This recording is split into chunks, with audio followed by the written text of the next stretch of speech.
سلام، یه ویدیو دیگه از دوره آموزش رویای سئو مری هستم و بریم سراغ قدم ویدیو. خب تو این جلسه میخوایم راجع به سئو خارجی صحبت بکنیم. آف پیج سئو. سئو خارجی چیه؟ چجوری باید سئو خارجی انجام بدیم و اینکه اصلا سئو خارجی چقدر روی رتبه گرفتن وبسایتمون تاثیر داره. سئو خارجی از اسمش مشخصه دیگه. هر فعالیتی که خارج از وبسایت شما انجام میشه و به بهتر شدن رتبه‌بندی سایت شما کمک میکنه توی موتور جستجو، میگن سئو خارجی یا آف پیج سئو. توی سئو داخلی ما روی ایجاد محتوا و لینک دادن خود محتواهای داخل سایت به همدیگه تاکید داشتیم. توی سئو خارجی ما رو سیگنال های اجتماعی تاکید داریم، شبکه های اجتماعی یا سوشال مدیاها، فروم ها و چیزهای مختلف دیگه. علاوه بر اون رو چی تاکید داریم؟ روی لینک هایی که به شما داده میشه، یعنی اصطلاحاً بک لینک ها. پس تفاوت سئو داخلی و خارجی میشه چی؟ سئو داخلی تمرکزش دقیقاً داخل سایت شماست. هر چیزی که توی سایت، نمیدونم تولید محتوا، لینک سازی داخلی، چیدمان صفحه ها، نمیدونم UI UX کاربر و چیزهای مختلفی که توی این ویدیو که لینکش این بالا میاد راجعش صحبت کردیم. و لینک سازی خارجی تاکیدش روی کارهایی که خارج از سایته، مثل بک لینک گرفتن. یادتونه توی جلسه قبلی راجع به ریپورتاژ آگهی صحبت کردیم. لینک سازی یکیش ریپورتاژ آگهی بود دیگه، چجوری بک لینک بگیریم. اون میشه جزء سئو خارجی عملا. اوکی؟ خیلی خوب. دیگه چی؟ گفتیم موضوع بعدیش شبکه‌های اجتماعی، سوشال مدیاها، از توییتر، یوتیوب، اینستاگرام، نمیدونم تلگرام و جاهای مختلف دیگه بگیرید تا حتی شبکه اجتماعی داخلی. چجوری؟ به این وقتی که شما روی سایتتون گوگل آنالیتیکس نصب میکنید، یعنی اصطلاحاً اون کد گوگل آنالیتیکس رو توی ویدیوی گوگل آنالیتیکس رو به این قضیه صحبت میکنیم، ولی شما وقتی میخواید گوگل آنالیتیکس رو سایتتون بذارید، کد بهتون میده و اون کد رو توی سورس سایتتون قرارش میدید و گوگل ورودی های شما رو دیگه آنالیز میکنه، نمیدونم کاربری که تو سایتتون هستن آنالیز میکنه و غیره. یعنی بعدش میتونه به شما بگه که خب اینقدر آدم از تلگرام وارد شدن، اینقدر آدم از اینستاگرام وارد شدن. یا مثلا مایکروسافت کلاریتی حتی به شما میگه که قبل از اینکه تو سایت شما باشن تو چه سایتی بودن. اینو به شما میگه، نمیگه کی چیکار کرده. پرایوسی کاربران عملاً زیر سوال میره. میدونم دقیقاً همینجوریه واقعا اینترنت، ولی میاد به شما میگه قبل از اینکه وارد سایت شما بشن تو چه سایتی بودن. خب پس موتورهای جستجو خودشون هم میدونن که کاربری که اومده تو سایت شما از کجا اومده، حتی با چه نامی وارد شده. یعنی چی؟ یعنی اگر یه نفر به شما با عنوان بزرگترین سایت فروش کفش مثلا لینک بده، گوگل دیگه شما رو به عنوان سایت فروش کفش، نه تنها این، به عنوان بزرگترین سایت فروش کفش میشناسه. اگه یه نفر دیگه هم لینک بده، این تقویت میشه، همینجوری میره بالاتر. پس سوشال مدیا، سیگنال های اجتماعی، حتی فروم ها، سایت های مختلف، بک لینک هایی که میگیرید، ریپورتاژ آگهی هایی که خریداری میکنید و اینا، زمانی که انکر تکست اون لینک ها، یعنی اون متن هایی که لینک ها باش ارجاع میده به سایت شما، مناسب باشه، در شأن سایت شما باشه، هدفمند باشه و غیره، باعث میشه که سایتتون رشد بکنه و اعتبار سایتتون در نظر گوگل بالاتر میره. اصطلاحش میشه این شکلی. یه موتور جستجو مثل گوگل، نه تنها گوگل، بینگ، نمیدونم یاهو فلان اینا، از سیگنال های اجتماعی و بک لینک ها و مخصوصا متنی که باشون به سایت شما لینک دادن به عنوان یه شاخص استفاده میکنه برای بررسی اینکه چقدر سایت شما محبوبه. اولا چندین نفر به شما لینک دادن و دوم چقدر با اون کلمه‌ای که به شما لینک دادن ارتباط دارین. پس اعتبار سایتتون رو هم بررسی میکنه. خب بریم سراغ کارهایی که به عنوان سئو خارجی میشه انجام داد. به خاطر اینکه هر کدوم از اینا خیلی گسترده است، توی این ویدیو دونه دونه‌شون رو باز نمی‌کنم. عناوینشون میگم، یه توضیح کلی میگم. ولی هر کدومشون یه ویدیو جداگانه داره. چجوری اصلا مثلا بک لینک بگیریم و چیزای مختلفی. اولین کاری که برای سئو خارجی میتونید انجام بدین، ساخت بک لینک. بک لینک ها لینکایی هستن که از سایت‌های دیگه به سایت شما پیوند دادن، ارجاع دادن کاربر رو. به این کار میگن بک لینک گرفتن و اونها به شما لینک دادن. توی ویدیو قبلی گفتم شما میتونید با نوشتن پست مهمان توی سایت، نمیدونم ریپورتاژ آگهی رفتن، یا بعضا تبادل لینک، یعنی شما یه مطلب تو سایتشون منتشر میکنین، یه مطلب هم از طرف اونا تو سایت شما منتشر میشه.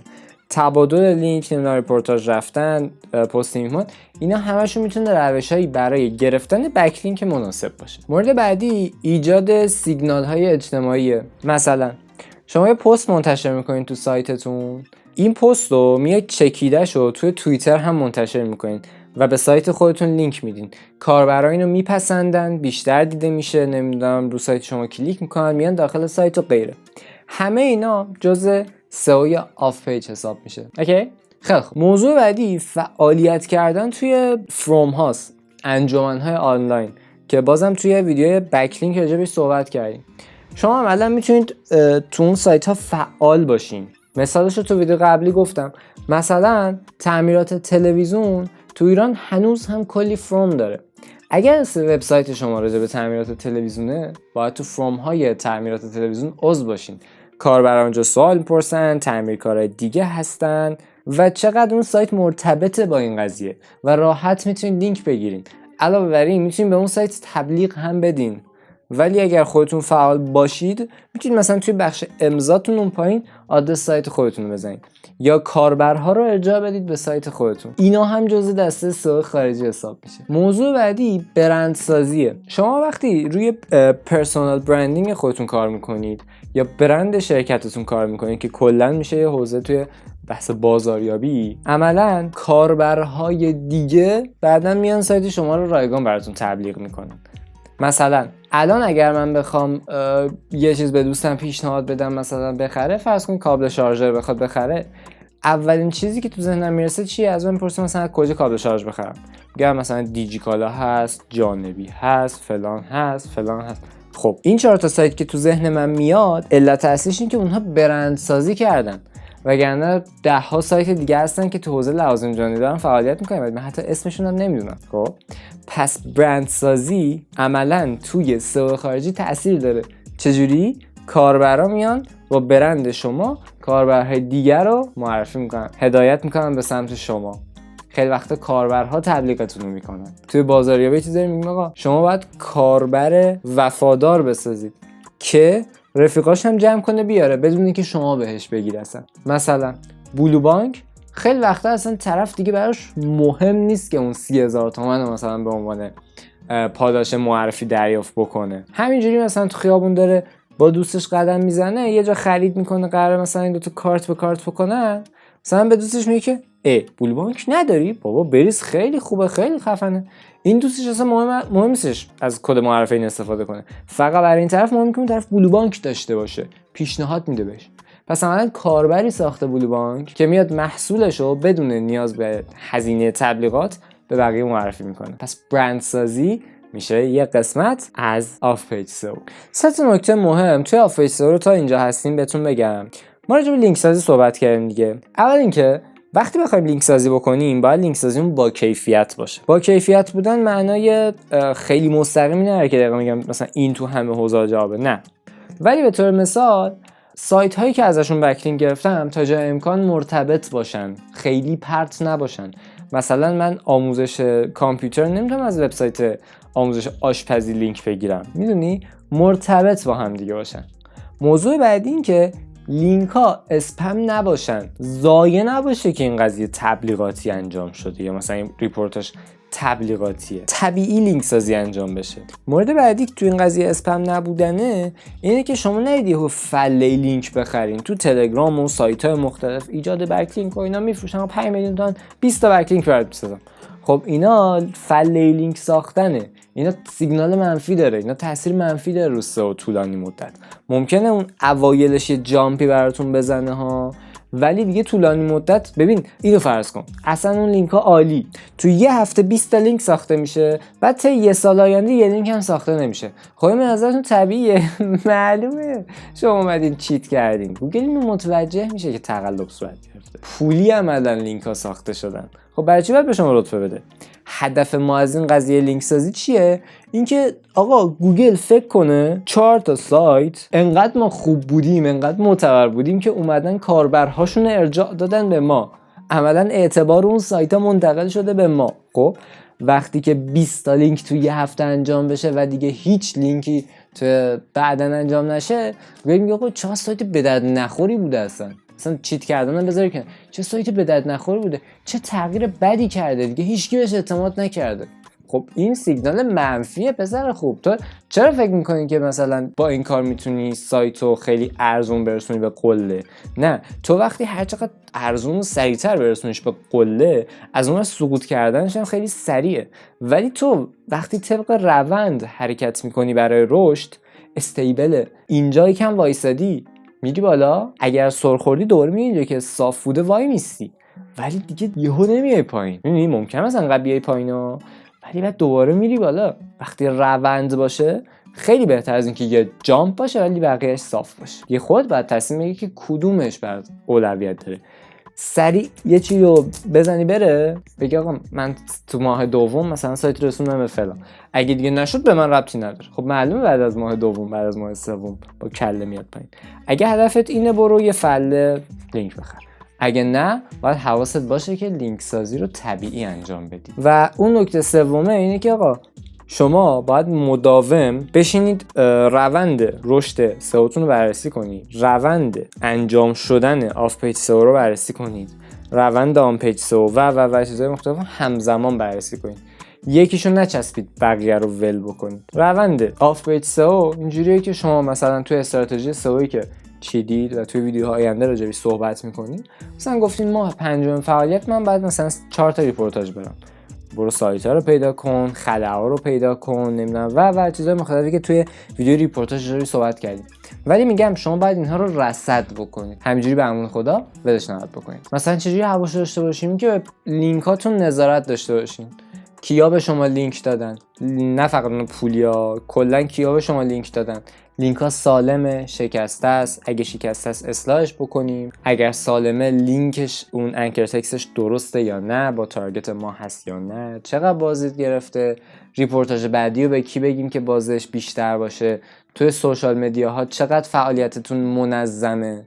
ببین وقتی راجع به سئو داریم صحبت می‌کنیم یه تیم باید پشتش باشه، شاید هم یه نفر باشه که انقدر وقتش آزاد باشه که به همه اینا برسه، ولی بعید میدونم. ولی خلاص باید یه تیم پشتش باشه که هر کدوم از اینها رو بتونه جداگانه هندل بکنه. و یه نکته آخرم به عنوان کسایی که توی آنلاین شاپ دارن فعالیت میکنن یا سایتی که دارن سئو میکنن به نحویه که مرتبط با یه محل یا مثلا یک لوکیشن فیزیکی. شما میتونید از گوگل مای بیزنس و حالا روشایی که تحریم‌هاش رو دور میزنه استفاده بکنید که سئوتون رو ثبت محلی بکنید، ساعت فعالیتتون، عکسای اون دفترتون، نمیدونم مثلا ساعتایی که کار میکنید، ساعت آفتون، شماره تماستون، اضافه کردن آدرس سایتتون به اون گوگل مای بیزنس و حالا میگم مثالهاش کامنت گرفتن توی بحث همون گوگل، دیگه مثلا شرکت کردن توی